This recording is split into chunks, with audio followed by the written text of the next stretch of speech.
Kwento ko lang po sa inyo ang huling balita ko kay Tatay Digong. Gusto niya? Matagal kaming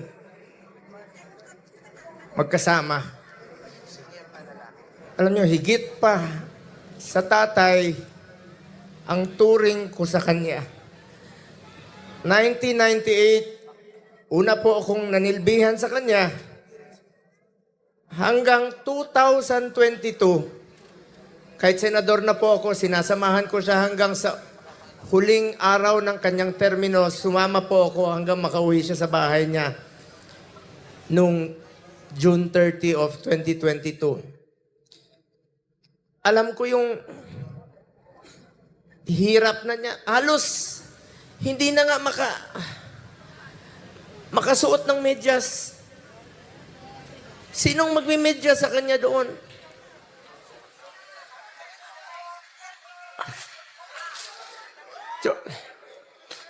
Yung sinabi ko, Piniplay ni.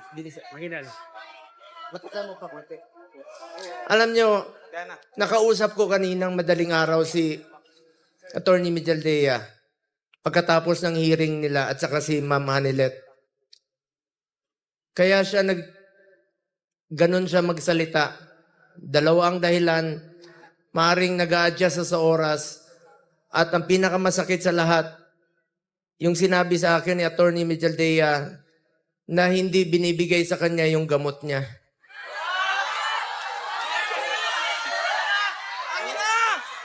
Alam niyo ba, hindi nga niya alam kung ano yung gamot na iniinom niya. Binibigay sa kanya ng nurse niya.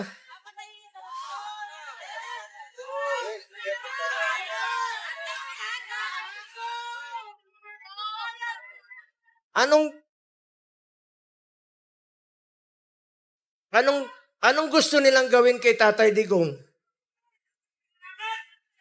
Kung kaya nilang ipadala si Tatay Digong doon, gawan nyo ng paraan. Paano siya ibalik dito?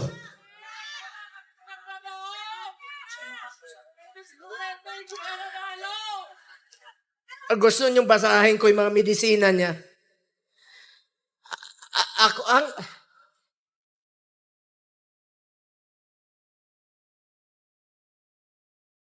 Minsan nagtitwitch yung kamay niya, sabi ni Bingbong kahapon.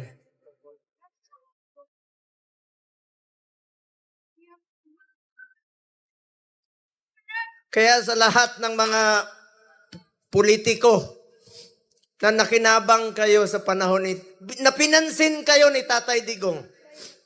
6 na taon kayong pinansin ni Tatay Digong.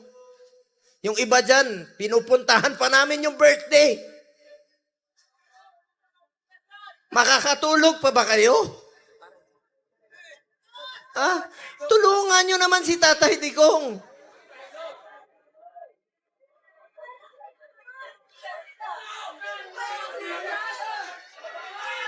Alam nyo, hindi naman tatakas si Tatay Digong. Nung Sabado, maraming nagpapayo sa kanya. Kami, sinabihan namin, Tatay Digong, pagpaliban mo muna. Pagpaliban mo muna yung pagpapauwi mo rito. Alam ni Ma'am Hanilet yun, alam ni Iyes yun, alam na mga kasama niya. Dahil meron na pong threat sa kalusugan niya, sa buhay niya. Hindi natin alam eh. Pero mas pinili niyang umuwi at harapin. Ibig sabihin nun, hindi tatakas si Tatay Digong. Hindi tatakbo si Tatay Digong na hindi lang niya kayang tumakbo. Nakasungkod. Kaya pa ba niya tumakbo? Mga politiko, nananawagan ako sa inyo. Pinansin namin kayo sa 6 na taon, hindi namin kayo pinabayaan. Tulungan niyo naman si Tatay Digong. Tulungan niyo naman. Nangungulila lahat. Alam nyo, hindi. Pagdating niya, ako mismo, meron na akong pass para sunduin kasama ko yung 3 doktor niya Dahil schedule po siya magpa-check up sa Cardinal Santos. Pero, bagamat, since 2022, di na alam niyo, 1998 hanggang 2022, halos araw-araw kami magkasama. 360 days, out of 365 days, magkasama kami. Noong 2022, may trabaho na po ako bilang senador, hindi na ako nakakasama sa kanya. Pero hindi ko po pinapabayaan yung medical niya dahil yun po ang pinangako ko sa kanya hanggang sa pagtanda niya, hanggang sa kamatayan niya, hindi ko po siya iwanan. Lalong-lalo na po sa medical. Alam niyo, nakaraang 4 na buwan, monthly siya nagpapa-check up. Yung dinidrip po siya. You may check with the doctors. I-check niyo sa hospital. Sinasamahan ko siya doon, dinidrip siya para humaba ang kanyang buhay. Scheduled siya March 12. Pero ngayon, pati gamot ipagkakait. Sinong mananagot niyan pag may nangyari kay Tatay Digong?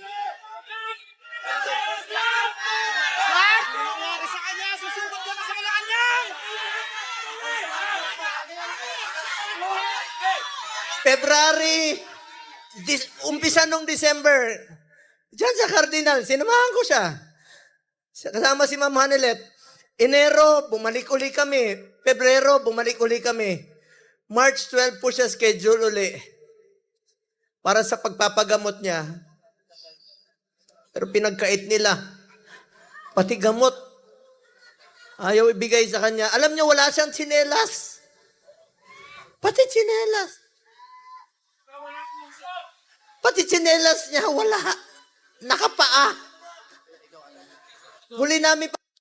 Hindi ko mapigilang umiyak. First time ko umiyak talaga. Na kausap siya. Sabi niya sa akin, Ninong, ikaw na muna ang tatay ko. Dahil wala na akong tatay. Sa murang edad na... Pero matapang si Kitty, ha? Sobrang tapang ni Kitty. Sabi niya, Ninong, be strong. Be straightforward. Ito yung panahon na magkaisa ang Pilipino. Magkaisa tayo para kay Tatay Digong. Nakikiusap po ako, manghinahon po tayo. Huwag po tayo gumawa ng bagay na ibabalik sa atin.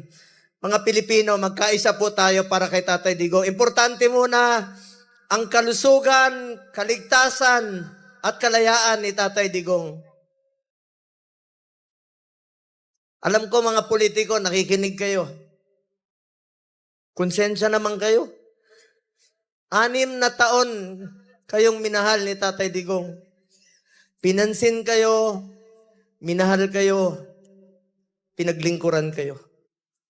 Bakit sila pumayag na ang taong nagmahal sa atin, minahal tayo, pinaglingkuran tayo? Sa totoo lang, ayaw naman yan tumakbo eh. Dahil sa inyo, ginawa niya po yun. Ito bang kabayaran sa ginawa niyang pagsasakripisyo, pagmamahal at paglilingkod para sa bayan?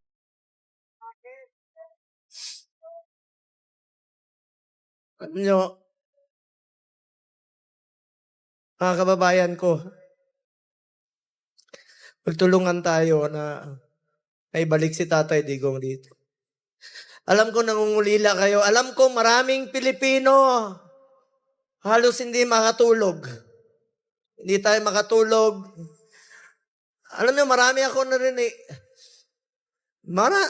Yung iba, kahit hindi natin kasama sa politika, marami nagte-text sa akin, hindi nila matanggap na bakit hinayaan payagan na magkaganon. Ikiusap po ko, alam ko nakikinig naman po kayo. Kung kaya niyong dalahin si Tatay Digong ng ganon kabilis. Sana, ibalik niyo po dito sa amin. Nangungulila po ang Pilipino.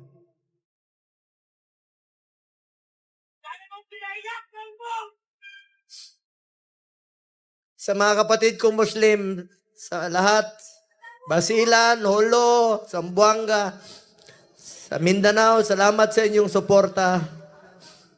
Mga OFW, alam ko, wala kayong tulog. Salamat sa inyong pagmamahal kay Tatay Digong.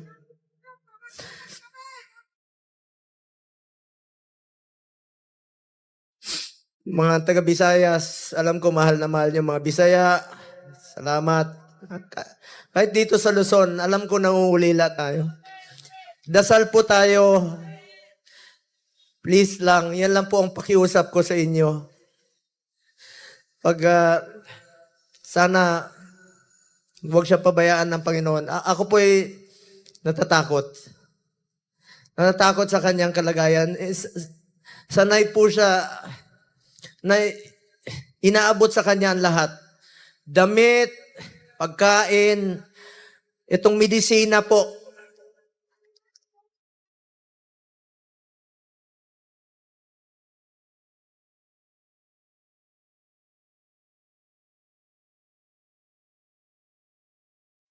Ito, alam niyo ako nagpapadala ng medisina sa bahay niya. Linggo-linggo yan. Ang dami nito, Lyrica, Crestor, Pletaal, 1, 2, 3, 4, 5, 6, 7, 8, 9, 10, 11, 12, 13, 14, 15, 16, 17, 18, 19, 20, 21, 22, 23, 24, 25, 26, 27. 27 na gamot. Sinong mag-aabot sa kanya? Meron siyang, totoo yung, meron siyang oxygen concentrator. Dahil dun sa Buerger's disease niya na 80 years old, kukulong nyo pa. Sa banyaga pa.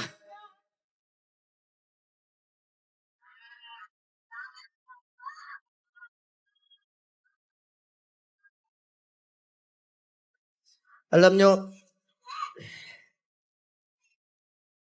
hinahon lang ko kayo. Alam ko mahal niyo si Tatay Digong.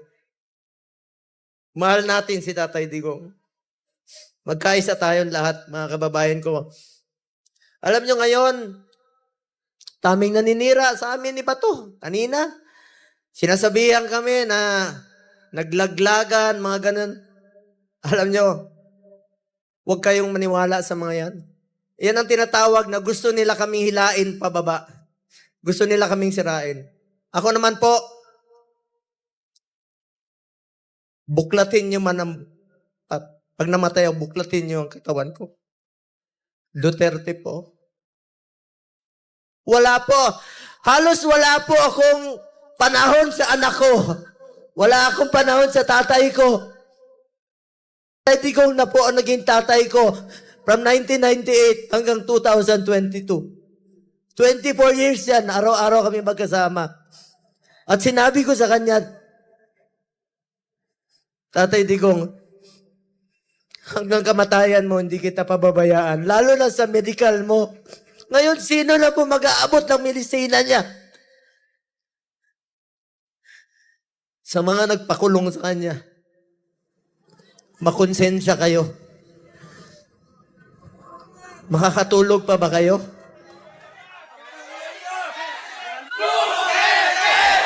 Duterte! Duterte! Duterte!